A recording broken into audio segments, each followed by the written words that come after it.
Good morning, dear friend. Let's begin today the way a peaceful garden begins. Slowly, quietly, full of promise. Maybe you're seated on your favorite porch chair, hands wrapped around a warm cup of tea or coffee. There's a softness in the air, the kind that only comes with early light and memories that bloom right alongside the flowers. You hear the hum of a bee. The breeze moves gently through the lavender. And for a moment, it's just you in the garden. No noise, no pressure, no rush. That's the feeling I hope to bring you today. You don't need to spend a fortune, and you certainly don't need to be young or strong to have a garden that feels alive and beautiful. All you really need is a bit of imagination, a pinch of patience, and the willingness to try something new. Sometimes the most wonderful ideas come from the simplest things. A soda bottle, a spoon, a forgotten egg carton. Things most folks would throw away. Today I'll share 20 clever little hacks that truly work. They're friendly for aging hands, easy on your back, and kind to your wallet. These aren't just shortcuts, they're thoughtful ways to turn ordinary items into quiet garden miracles. And each one carries a touch of wisdom because, after all, gardening, like life, is about growing through gentle effort. So take another sip, rest your feet, and let's walk together through practical ideas that will help your garden thrive, not with strain, but with joy. Remember when you used to carry that big metal watering can from one end of the garden to the other, filling it, lifting it, tilting it just right? It did the job, but oh, how your back would remind you of it later. These days, things should be simpler, kinder, and they can be. Let me introduce you to one of the easiest, most satisfying little tricks I've ever used, what I like to call the soda bottle drip system. You don't need anything fancy. Just an empty 2-liter soda bottle, a screwdriver, and a plant that needs watering. That's it. Start by taking your clean soda bottle and poking 4 to 6 tiny holes around its lower half. A screwdriver works well for this, but even a heated nail or pushpin will do if your hands prefer gentler tools. The holes should be no bigger than the tip of a pin, just enough to let water escape slowly. Next, dig a shallow hole next to the base of your plant. Tomatoes and peppers love this setup, but really any thirsty plant will do. Bury the bottle so only the top sticks out of the soil. Fill it with water, screw on the cap lightly, and that's it. You've built a self-watering reservoir. Over the next few days, water will drip out slowly, nourishing the roots directly where they need it most. No runoff, no waste, and no more lifting heavy cans or dragging hoses across the yard. You can adjust the number or size of the holes to give more or less water depending on the plant. It's perfect during those dry spells when you just can't be out there every day. You'll end up using nearly half the water you used to, and your plants may even thank you with stronger roots and bigger fruit. Tomatoes especially love deep, consistent watering. And isn't it something that little plastic bottle once headed for the trash becomes a quiet helper? Still useful, just like us. So before you toss that soda bottle, think twice. It might just become the gardener's best friend. Do you remember cracking eggs on quiet mornings? Maybe you tap the shell on the counter, let it split gently, and save the yolks for breakfast. But what about those little shells? Most of us just toss them in the trash without a second thought. Yet now, in this slower, wiser season of life, we see treasure in what others discard. Eggshells make the perfect little cradles for young seeds. They're delicate, biodegradable, and full of calcium, something plants, especially tomatoes and peppers, truly adore. Here's how it works. The next time you make breakfast, try cracking your eggs a bit higher, keeping the bottom 2/3 of the shell mostly intact.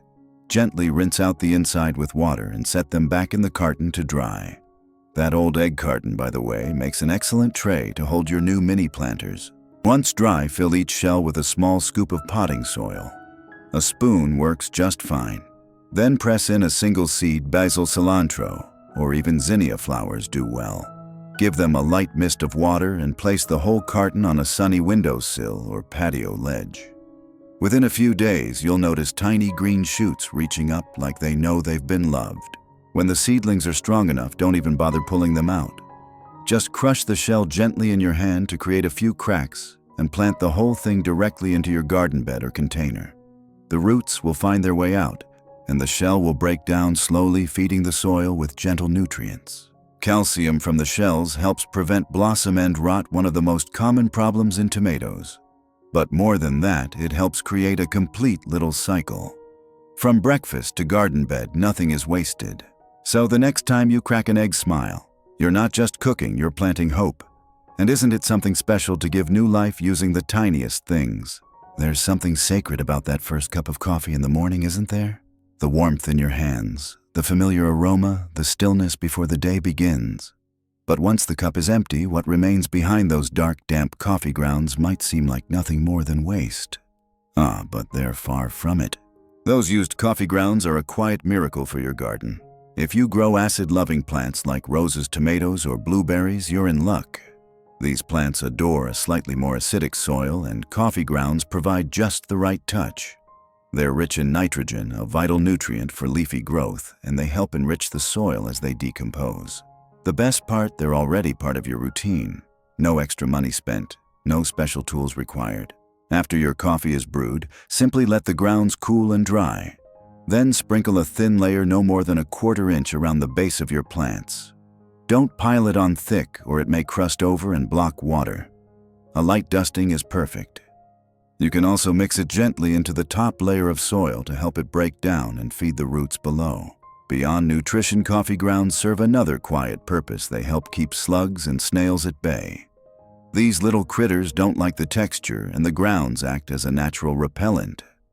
You may also notice fewer fungus gnats buzzing around your potted plants, which is a welcome relief. Don't drink coffee. That's no problem. Many local coffee shops set aside their used grounds for gardeners. Just ask. They're usually more than happy to share. You can store them in a sealed container or even refrigerate them for up to a week before use. With each scoop you scatter, you're not only feeding your garden, you're nourishing a quieter kind of abundance. One where nothing is wasted and even the leftovers serve a greater purpose. So tomorrow morning, as you enjoy your daily cup, smile to yourself. Your garden is waking up with you, one spoonful of coffee grounds at a time. Do you remember those bright, bouncy pool noodles that children once waved around like swords or floated on during summer afternoons? Chances are you still have 1 or 2 tucked away somewhere, a little sun-faded but still full of potential. Today, we're giving that cheerful foam a second life in the garden. As we age, gripping metal tools for long periods can turn gardening into a painful chore. Blisters form, fingers ache, and even the simplest tasks feel harder than they should. But with a little slice of pool noodle comfort is just a snip away. Start with any standard foam pool noodle available for just $1 or $2 at thrift shops or discount stores. Use a kitchen knife or scissors to carefully cut a lengthwise slit along the noodle. Then cut a segment long enough to wrap around your favorite garden tool handle, maybe a trowel, hand rake, or even the shaft of a shovel. Once sliced, simply open the noodle and slip it over the handle. That's it. Instantly, you've created a soft, cushioned grip that's far easier on your hands and joints. The foam absorbs shock and reduces the pressure that causes calluses and wrist strain. It's especially helpful if you deal with arthritis, nerve sensitivity, or limited hand strength. And here's another bonus use: brightly colored noodles, so your tools are easy to spot in the grass or among garden beds. No more searching for a lost trowel under a tomato vine. The color pops, and your tools stay where your eyes can find them. You can even adjust the thickness by wrapping more than one layer for bigger tools. Pool noodles also insulate against hot or cold metal handles, making them comfortable to use in every season. It's a small fix, yes, but one that can bring back joy to the tools you've held for years. Tools that, like us, just needed a little softness to keep going strong. Some mornings, even lifting a half-full watering can feels like a mountain. The handle digs into your hand, the water sloshes, and before you know it, your wrist is aching and your arm is tired. But here's the truth, dear friend. You don't need fancy garden gear to keep your plants happy. Sometimes the answer's right there in your recycling bin. Next time you finish a jug of milk, whether it's a gallon or a smaller half-gallon, don't toss it out. That simple plastic container is just waiting to become your new favorite watering tool. Start by rinsing the jug thoroughly. Then, using a small nail or the tip of a sharp knife, poke several tiny holes into the cap. 8 to 10 works well.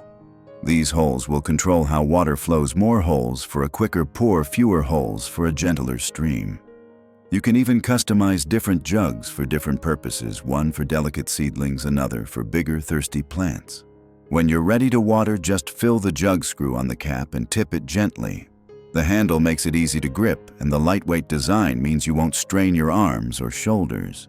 If the gallon feels too heavy, only fill it halfway or start with a smaller size jug altogether. The wide opening also makes it a breeze to refill, and you can see exactly how much water is left inside. This DIY watering can is perfect for anyone who wants more control and comfort while tending their garden. Plus, you're giving new purpose to something that might otherwise be tossed aside. And isn't that what gardening is all about? Reusing, reimagining, and making something beautiful from the everyday. That milk jug once nourished your breakfast. Now it'll help nourish your garden too. You may keep it in your spice drawer for oatmeal or holiday cookies. But did you know that cinnamon is one of the most powerful allies in your garden? This warm, fragrant powder does far more than fill the air with memories of baking and cozy kitchens. It quietly protects your tender seedlings, deters pesky invaders, and keeps the soil healthy without a single drop of chemical spray. If you've ever watched your baby plants wilt for no clear reason, there's a good chance it was damping off disease, a sneaky fungus that strikes at the root and ends a plant's life before it's even begun. Cinnamon, with its natural antifungal properties, helps prevent this. Simply sprinkle a light dusting of ground cinnamon across the surface of your potting mix or around the base of young plants in your garden. Not only will it fight off fungus, but it will also discourage tiny soil-dwelling pests like ants, gnats, and even some beetles. And unlike store-bought pesticides, it's completely safe for pets, pollinators, and the earthworms we rely on to keep our soil rich and loose. The key is moderation. A light dusting works wonders, no need to pile it on. You can reuse an old spice shaker for easy application, or pinch a small amount between your fingers and let it fall like a fine mist across the soil. After heavy rain or watering, you might need to reapply. But compared to harsh sprays or costly treatments, this is simple, safe, and even a little joyful. Who knew that something so small and sweet-smelling could stand guard over your garden like a silent protector? Next time you're in the kitchen, reach for that jar of cinnamon and smile, knowing you're sprinkling a little wisdom into the soil. Have you ever found yourself crouching low in the garden trying to plant a tiny seed, just right, only to stand up with a groan and a stiff back? Planting rows of seeds can be joyful work, but it doesn't need to come with discomfort. Thankfully, there's a quiet little helper you can make with a piece of something most folks overlook: PVC pipe. This trick is beautifully simple and can change how you garden, especially if kneeling or bending has become more challenging with time. Start with a length of standard PVC pipe about 3 to 4 feet long. You can find it at most hardware stores for just a few dollars, and many shops will even cut it to size for you. Hold it upright and drop a seed into the top. It'll slide through the tube and land exactly where you want it, right in the soil below. That's it. No bending, no reaching, no straining your knees or your back. You can even mark the pipe with little lines at different heights to control how deep you plant each seed. For instance, lettuce may only need ½ an inch, while beans prefer a little more. These simple marks become your planting guide, like a ruler in the soil. Want to take it further? Attach a small funnel at the top to help guide smaller seeds. Or use different pipe widths for different seed sizes. Narrow ones for carrots and radishes, wider ones for peas or sunflower seeds. And when you're done planting, store the pipe in your garden shed. It'll be ready for next season and every season after that. Just think, one humble piece of pipe helping you garden upright with dignity and ease. It's another gentle reminder that gardening isn't about doing more, it's about doing what works and letting the earth meet you where you are. Isn't it funny how the simplest things in our homes, those little cardboard tubes we used to toss in the trash can, turn out to be some of our most faithful garden companions?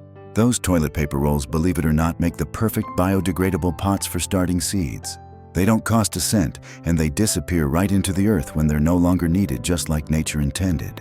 To begin, take an empty roll and cut 4 small slits, about halfway up from one end, spaced evenly apart. Then fold those flaps inward just like you would when closing a moving box. Voila, you've just made a tiny pot sturdy enough to hold soil and a little seed. Set your finished pots upright in a tray or shoebox to keep them organized.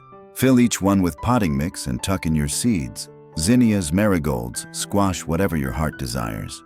Water gently and place them somewhere with a bit of sun. The beauty of this method is that once your seedlings are strong enough to move into the garden, you don't need to disturb their roots. Just plant the whole thing, tube and all, directly into the soil. The cardboard breaks down over time, becoming part of the earth and feeding it in return. This method is especially good for plants that dislike being transplanted, like cucumbers and beans. And for those cozy evenings indoors, folding a batch of these little pots while watching a favorite show is a soothing task in itself. If you have paper towel rolls, simply cut them down to size. You can even write plant names right on the cardboard with a marker, no plastic tags required. It's a lovely thing, isn't it? Giving something once seen as trash a new purpose. Just like old hands and quiet days, there's wisdom in the overlooked. And in the garden, everything has the chance to grow again. Do you remember packing bananas into school lunches or slicing them over morning cereal, soft, sweet, and always reliable? But what happened to the peel? Most of us never gave it a second thought. Into the trash it went. Its work we thought was done. But here's a quiet truth in your garden: that peel still holds purpose. Banana peels are rich in potassium, a nutrient that flowering plants absolutely love. Roses, tomatoes, peppers, and fruiting vines all thrive with a little extra potassium.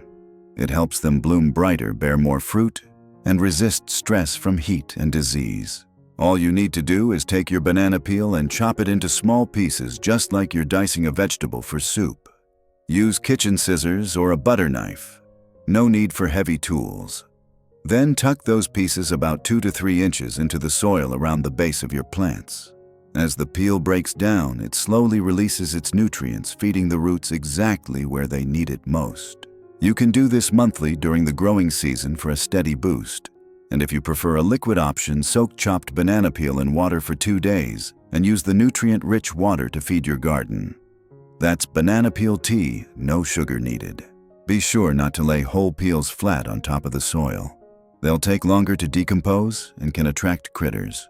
Chopping is key. Just like our own lives, breaking things down into smaller steps makes growth easier. You can even store banana peels in the freezer until you're ready. It's a quiet way to gather strength for your plants without spending a dime. Who would have thought something once destined for the bin now becoming the secret to stronger blooms? Just like us, it has more to give than meets the eye. There's a certain dignity in being eye level with your garden. Seeing the leaves up close, touching the soil without crouching in pain, it reminds you that tending the earth should feel peaceful, not punishing. But kneeling and standing over and over can be exhausting, especially when your knees don't move like they used to. That's where an old 5-gallon bucket comes in. Not just for hauling, this time it becomes your garden throne. Take a sturdy plastic bucket, any old paint or hardware bucket will do, and flip it upside down. Place a small cushion or folded towel on top for comfort, and just like that you have a mobile garden seat. Light enough to move as you work, strong enough to support your weight, and tall enough to keep you upright while planting, weeding, or harvesting. It's a simple, stable alternative to low stools or kneeling pads, especially for those of us who prefer not to fight gravity every time we stand back up. Here's a little extra magic. Turn the bucket right side up again, and it becomes storage for your gloves, hand tools, or even a few freshly picked tomatoes. Some gardeners even drill drainage holes into the bottom and turn it into a planter when it's not being used as a seed. You can personalize it too. Add a colorful seat pad, paint the outside, or write a friendly reminder like "Keep growing" in bold letters. It may be humble, but it's yours. And it makes gardening feel more like joy and less like work. Sometimes comfort isn't bought, it's repurposed. That old bucket may not look like much, but with a little imagination, it becomes a trusted companion in your garden journey. So next time you need a place to rest while you work, don't look far. Just flip, sit, and smile. Have you ever planted a tender little seedling only to have it wilt from a sudden breeze or an unexpected cold snap? It's heartbreaking to see young life struggling before it even begins. But you don't need to buy expensive garden domes or fancy greenhouse kits to protect your plants. Sometimes the answer is as simple as an empty water bottle. That's right, a clear plastic bottle can become a miniature greenhouse, or what gardeners call a cloche. And it's surprisingly effective. Start by taking any clear plastic bottle, water, soda, or juice bottles all work well. Rinse it out thoroughly. Then, using scissors or a utility knife, carefully cut off the bottom. Place the open-bottomed bottle over your seedling like a little dome, pressing it gently into the soil to hold it in place.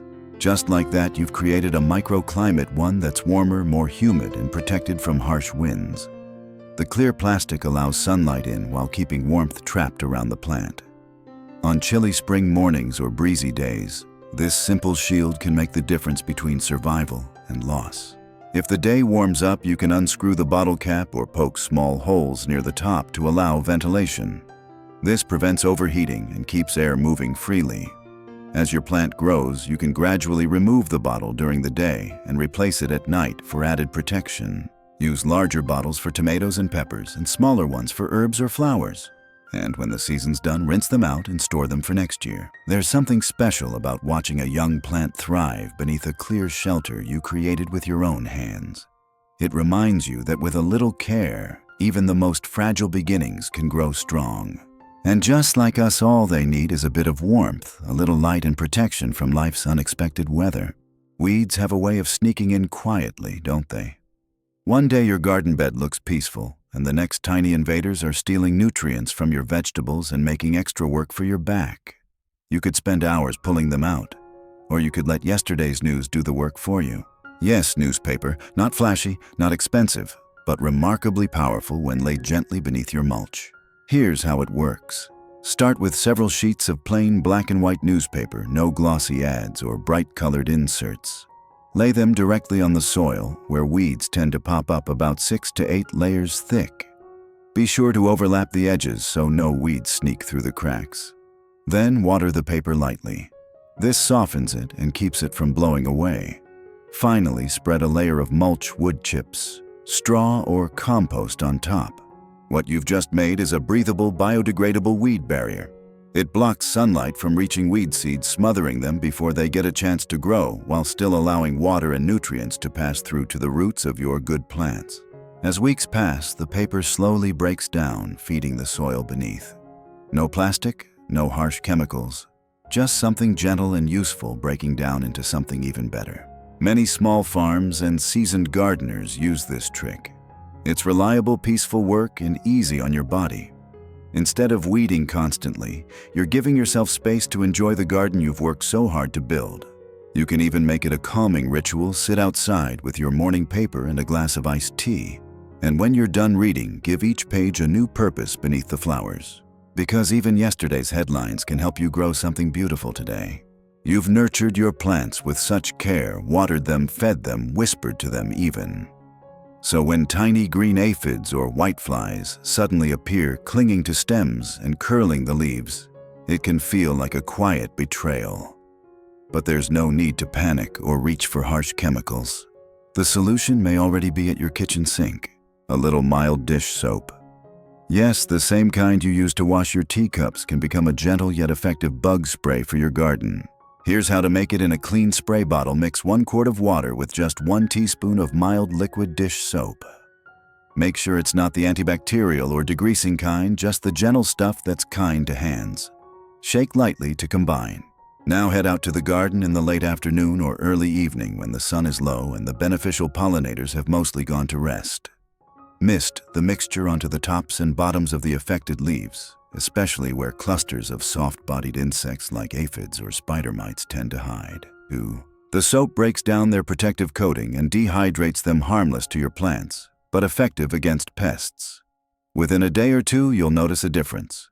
Reapply every few days until the problem fades. Be sure to test the spray on a small leaf first, just in case your plant is sensitive. And avoid using it during the heat of day, as the sun and soap combined may cause spotting on delicate leaves. This remedy is best for the soft-bodied troublemakers. It won't solve everything, but paired with other gentle methods like companion planting or cinnamon dusting, it helps restore balance in your garden. Sometimes the answer isn't a stronger spray, but a softer touch. Just like life, your garden doesn't always need force to thrive. Just attention, consistency, and a little kindness from things you already have at home. There's a quiet kind of charm in old things, the way a worn wooden spoon still stirs soup just right, or how a dented metal one reminds you of your mother's kitchen drawer. These pieces, though scratched and scuffed, still hold value. And in the garden, they can find a second life, this time as storytellers. Old spoons make beautiful and practical plant markers. Whether you have a drawer full of mismatched silverware or find a bundle at a thrift shop for $1 each, spoon can become a label for your plants. It's a project as simple as it is sweet and gentle on the hands. First, give the spoons a wash and dry. Then, using a permanent marker or a bit of outdoor paint, write the name of the plant directly on the curved part of the spoon. If you're feeling creative, paint the back in soft pastel colors or add little flourishes, maybe a vine, a sun, or even a heart. Once they're dry, press the handles into the soil at the front of your planting row or next to each container. The spoons won't rot in the rain, and the reflective surface catches the sunlight just enough to sparkle among the leaves. It's a small touch, but it makes your garden feel more personal, like every plant has a name tag and a bit of history. These markers are especially helpful if memory isn't quite what it used to be, no more guessing whether that seedling is parsley or cilantro. And unlike plastic tags, they won't blow away or fade in the sun. In a garden made from heart and home, even yesterday's tableware can bloom into something new. Because the truth is, nothing really grows old, it just grows into a different kind of beauty. You've probably seen them before at thrift stores or tucked away in your own kitchen, a wire fruit basket, maybe once filled with bananas or onions now gathering dust. But don't let them sit forgotten. These airy metal baskets, with just a little creativity, can become graceful hanging planters, lightweight, beautiful, and perfect for small space gardening. To begin, find a wire basket with open sides. If it's slightly bent or rusty, all the better, it adds character. Give it a gentle scrub and dry it off. Then line the inside with coconut coir burlap or even an old cotton t-shirt cut into a circle. This liner will hold soil while still allowing water to drain. Spoon in your potting mix. Tuck in trailing plants like ivy petunias or even herbs like thyme or oregano and water thoroughly. If you'd like, press in a few mosses or pebbles on top to finish the look. Use the built-in chain or hooks to hang your new planter from a porch rail, garden fence, or shepherd's hook. If your hands struggle with height or lifting place, the basket lower eye level is perfectly fine. The goal is beauty within reach. What makes these baskets so special is their lightness, both in weight and in feeling. As they sway gently in the breeze, they bring movement to your garden.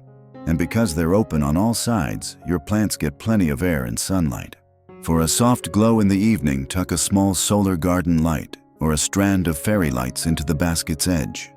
Suddenly, what was once a fruit holder becomes a floating lantern of green. Gardening doesn't need to be ground level or grand. Sometimes it simply rises up quiet, recycled, and full of grace. Just like you, dear friend. There's something deeply satisfying about watching the rain, especially when you've planted something new and can imagine each drop soaking into the soil, waking up the roots below. But how much rain did your garden really get? Was it enough? Was it too much? The answer lies in a simple object you likely have in your cupboard right now, a clear glass jar. Yes, a mason jar, an old pickle jar, even a pasta sauce jar. Any one of them can become your own homemade rain gauge. No batteries, no fuss, just the quiet honesty of glass and water. To make your gauge, choose a jar with straight sides. If you have one, it'll give the most accurate reading. Use a ruler and a permanent marker to mark inch or centimeter lines up the side. If you'd like to make it extra easy to read, tape a strip of white paper behind the jar so the markings stand out clearly. Place your jar in an open area of your garden where it won't be covered by tree branches or roof eaves. After each rain, check the level. Half an inch and a half. You'll start to notice patterns, how quickly your soil dries out, whether you need to supplement with watering or when to hold back. Over time, this little ritual can teach you more about your garden than any weather app ever could. It helps you work with nature, not against it, and it brings a sense of awareness of what your plants are experiencing and what they need from you. For added charm, tie a bit of twine around the jar's rim, or paint the base in soft garden colors. Something practical can still be lovely. With just a jar and your attention, you become a kind of garden keeper. Someone who listens to the rhythm of rain, the thirst of the soil, and the gentle story told drop by drop. There was a time when CDs filled our shelves, holding songs, memories, maybe even home videos of children now grown. Now they often sit forgotten in drawers or boxes. But in the garden, they can find new purpose, not to play music, but to protect your plants with a dance of light and motion. Birds are lovely to watch, but they're not always the gentlest guests in a vegetable patch. They'll peck at tomatoes, uproot young seedlings, or nibble tender leaves. Instead of chasing them away, let a few shiny CDs do the talking. All you need are a few old discs, some string or fishing line, and a place to hang them. Thread the line through the seed's center hole, tie it securely, and hang it from tree branches, tomato cages, garden stakes, or even fence posts near vulnerable crops. As the sun moves across the sky, the seeds catch the light and spin gently in the breeze. The flashes of sunlight startle birds and make them think twice about landing nearby. It's humane, chemical-free, and oddly beautiful the way sunlight scatters into rainbows across your garden. You can hang them singly or string a few together like a garland. For more movement, hang them where wind can reach. And if you enjoy a bit of artistry, decorate the shiny side with painted dots or floral designs that still reflect light. These spinning guardians do more than protect, they add life to your garden's rhythm. Like wind chimes without sound, they twirl softly, reflecting not just light, but the joy of reusing what we already have. Old discs, once filled with music, now shimmer with purpose. And just like that, another forgotten thing becomes part of your garden's quiet harmony. You know those well-loved muffin tins tucked in the back of the cupboard, the ones that baked birthday treats, rainy day cornbread, or maybe warm apple muffins for the grandchildren. Well, they're not just for baking anymore. In fact, they can help you plant the most evenly spaced garden bed you've ever seen without ruler's guesswork or sore knees. This simple trick is a favorite among seasoned gardeners who enjoy both beauty and order in their beds. All you need is your muffin tin. Regular size works best, and a patch of soft prepared soil. Gently press the bottom of the tin into the soil, making sure to push evenly so all 12 cups leave a mark. Then lift it straight up. Just like that, you have a perfect pattern of shallow indentations, equally spaced, ready to receive your seeds. It's tidy, quick, and wonderfully satisfying, like quilting in the soil. The indentations are the ideal size for small seeds like lettuce, spinach, radishes, or herbs. For larger seeds like beans or marigolds, you can use a jumbo muffin tin or deepen the holes slightly with your finger or a dowel. If your hands aren't steady or your eyesight isn't as sharp as it used to be, this method gives you a foolproof way to plant evenly, saving you time and reducing competition between plants. It also helps with watering, since everything grows in a neat pattern that's easy to reach and maintain. And when you're done, just rinse the tin and return it to the kitchen or hang it in the garden shed as a dedicated planting tool. You might even label it Grandma's Garden Guide, because sometimes the tools of daily life have more to give. And like a well-used muffin tin, our best years often show in the things we grow with love, intention, and just a touch of creativity. There's nothing quite like slipping your hands into a fresh pair of dry garden gloves, soft, ready, and smelling faintly of earth and sunshine. But if you've ever tried putting on damp gloves the next morning, well, you know the soggy surprise isn't nearly as pleasant. And leaving them bunched on the porch rail or tossed in a bucket only makes it worse. The solution: a glove drying rack, easy, charming, and made from something you might already have in your home, a mug tree or an old coat rack. Mug trees, those wooden stands with little pegs sticking out, were once used to hang teacups on kitchen counters. These days they can be found for $1 or $2 at thrift stores. But in your garden shed or mudroom, they become perfect glove holders. Simply slide each glove left on one peg, right on the other, over the arms of the stand after a day's work. The open air flows inside, drying the fabric naturally and keeping mildew at bay. If you've got more gloves, or even garden hats or scarves, a full-size coat rack can do the job beautifully. And here's a gentle tip: label each peg with the names of your garden days: Monday gloves, rainy day pair, or even guest hands, if a friend stops by to help. You can hang small tools too: pruners, scissors, trowels, keeping everything within easy reach, always dry, always ready. This little rack becomes more than just a drying post. It's a quiet signal that you're still tending, still creating, still preparing for tomorrow's blooms. And every time you hang up a pair of gloves, it's like closing the final page of a chapter you've written in soil. Because gardening isn't just about planting, it's about caring down to the fingertips. Some of the most beautiful gardens aren't just grown with soil and seed, but with memory. Quiet notes jotted on the porch, little observations by the window, the first bloom of spring or the last tomato of summer. These aren't things we want to forget. And that's where a garden journal comes in. Not a fancy one, just something simple with space to remember. Start with a notebook. It can be spiral-bound, large print-lined, or unlined, whatever feels friendly to your hands and eyes. Label the front however you'd like. My Garden Notes Tomato Trials, or simply Spring 2025. This little book will become a personal treasure. On each page, jot down the date, the weather that day, what you planted or harvested, and any changes you notice: new buds, pest problems, or an especially happy patch of herbs. If you try one of the hacks we've talked about today, write it down. You might even rate how well it worked: 5 stars for the milk jug watering can, 3 stars for the banana peel tea. Over time, you'll see patterns: which plants love your soil, what days bring the bees, and when to expect that first tomato again. It helps you plan better, but more than that, it helps you connect deeply with your own patch of earth. Make it a gentle ritual. Keep the journal by your favorite garden chair. Add entries while sipping morning coffee or winding down in the evening. Include sketches, pressed petals, or even a photo or two if you're inclined. There's something healing about it. Writing down your little victories and even your disappointments becomes a form of quiet companionship with your land.